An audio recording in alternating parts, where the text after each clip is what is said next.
So yeah, I didn't quit my job just because I hated it. I quit my job just because I kind of felt stuck. So yeah, this is a hard discussion for me at least, but let's get on it. So hi, this is Atul Bharti, currently a student of data science for public policy and studying in Berlin, Germany. And it is kind of a very like magnificent, amazing journey from coming from India and shifting to Berlin last year. But yeah, I needed to discuss that why I felt that I need to shift, I need to quit my job, and I need to go there, especially when I was in my late 20s. And it is very important discussion for people who are kind of thinking to like shift the job or doing something else which they did not want to do, or kind of feeling stuck in their life. And it is important for those people who are kind of thinking to take a decision, because I took a decision, and I am not saying that it is kind of a very good decision, and I'm very feeling very happy about it. But yeah, I'm feeling a bit satisfied because the decision I took, it was kind of very difficult and काफी काफी अच्छा decision था, because मुझे ऐसा feel नहीं करना था कि मैं बीच में स्टक हूँ और मैं लाइफ में हूँ. अगर मैं वो डिसीजन ना लेता तो मेरा दिमाग में ये आ रहा था कि मैं शायद वहीं रह जाऊं, वहीं रुका रह जाऊं, और I needed a turning point in my life. So yeah, let's talk about it.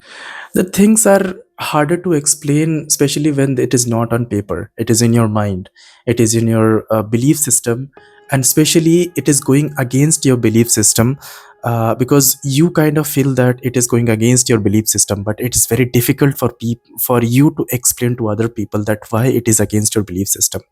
So for context, my from my very childhood, I wanted to do so much in academics, and I wanted to go for a PhD and all. And I shifted my career, my undergrad, to from finance to economics and development studies and sociology kind of thing, because I wanted to do something for society and all. And eventually, I wanted to become a scholar, and and for that, I wanted to do a PhD. And for that only, I joined in 2021 a very very renowned organization. I don't want to take name here, because but if you want to know the name, you can go and check my LinkedIn and all. So I was in a I got a job in a very renowned organization in India, and it was a very kind of a dream job, because I was wanted to work on those things which actually was working in creating some kind of impact in sociology, impact in social development. And I was working in the field of microeconomics and public policy, suggesting government that how poverty can be eradicated and all. And it was very important for me, because I wanted to this was one of the journey there through which I was expecting to work with some of the international renowned professors, so that they could give me some recommendations and I go for international PhDs and all. But yeah, it was really good. I was on field and constantly working, collecting data, doing some analysis. But I started feeling kind of stuck in between, especially after working for 2 years. I joined in 2021, but in the beginning of 2024, when I started expecting some growth, or like kind of a promotion, if I should say, things started getting really competitive, and it started becoming like really difficult to kind of sustain in an organization, specifically where there is a huge politics going on. And I would say I am an emotional person, and whenever something happen, it is very difficult for me to like create a difference between reacting and responding to something. Reacting, where you kind of quickly react without thinking anything, and responding is like when you calculatively think what to respond, what to say about something, certain happenings.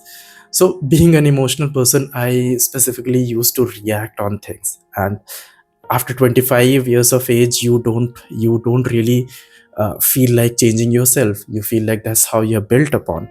So yeah, I was very emotional person, and I used to react on so many things and all. Not to say I was not good in my whatever the work I was doing. I was constantly working there for 2 years and had a very good reviews and rating. But sometimes around 2024, I'm actually reading from a script that I wrote. Sometimes around early 2024, things started to feel heavy in terms like growth felt a bit slow, competition increased, and that's how politics had got increased.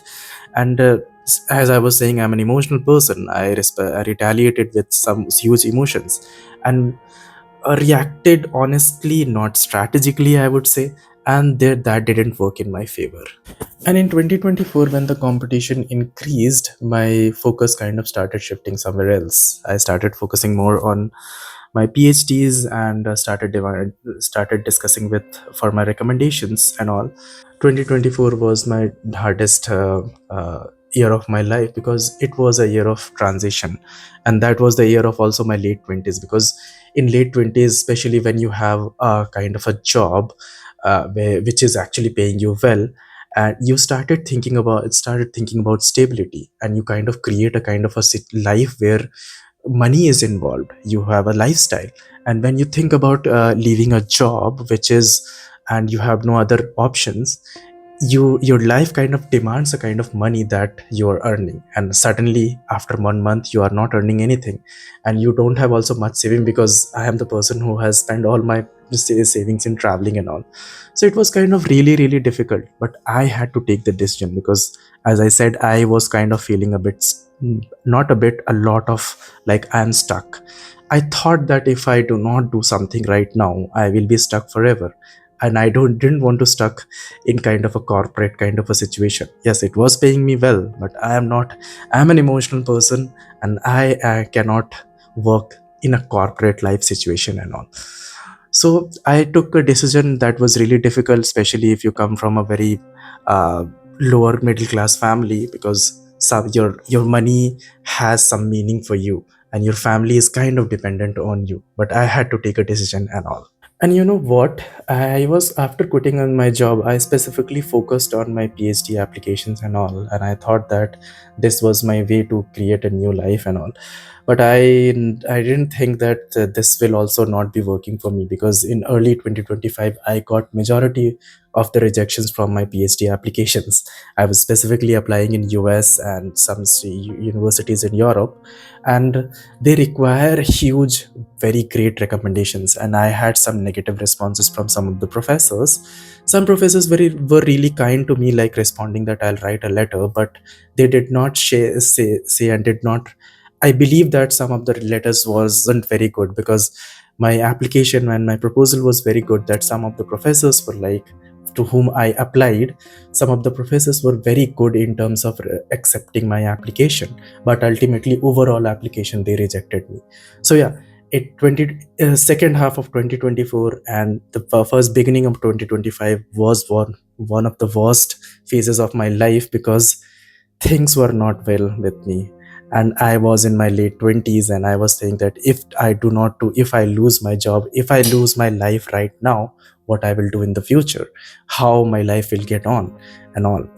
But having all those said, and taking the one of the most brutal decisions of quitting my job and not having anything in future, was also satisfying for me. I won't say that it was a very good decision. It was a very promising decision, and I got something very good out of it. But one thing I really wanted to share with you, that how satisfied I felt.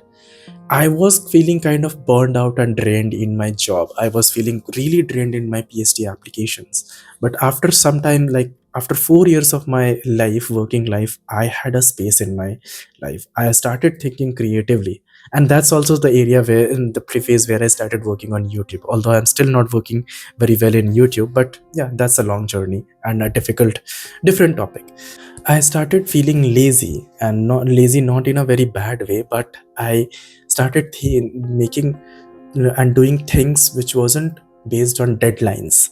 And it was one of the greatest phases of my life. Also, I would say it is kind of a complicated one where I am saying that it was the difficult phase of my life, but also very greatest phase of my life, because I started feeling alive again, in terms of like working on things accordingly, not chasing the deadlines and all.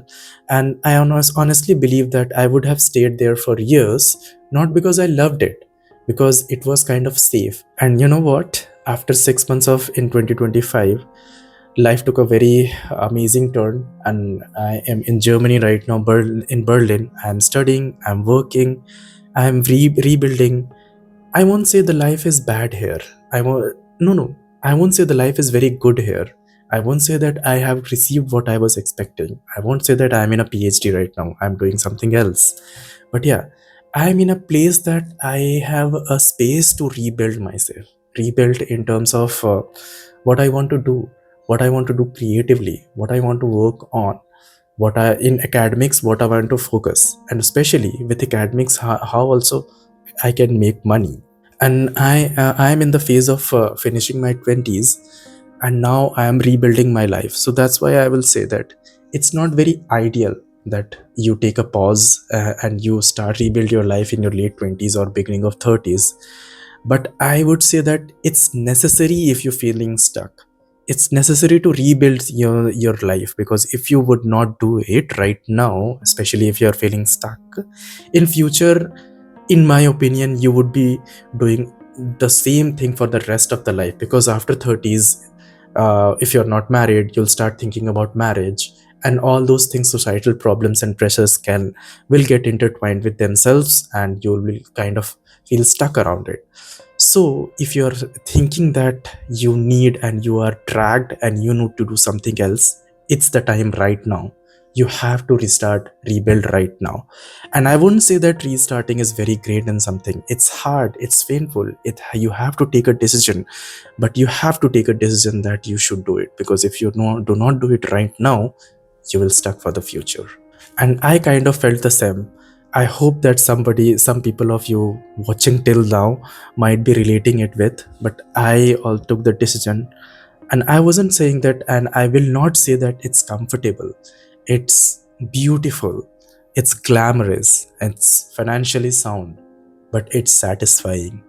It's satisfied that you took the hard road.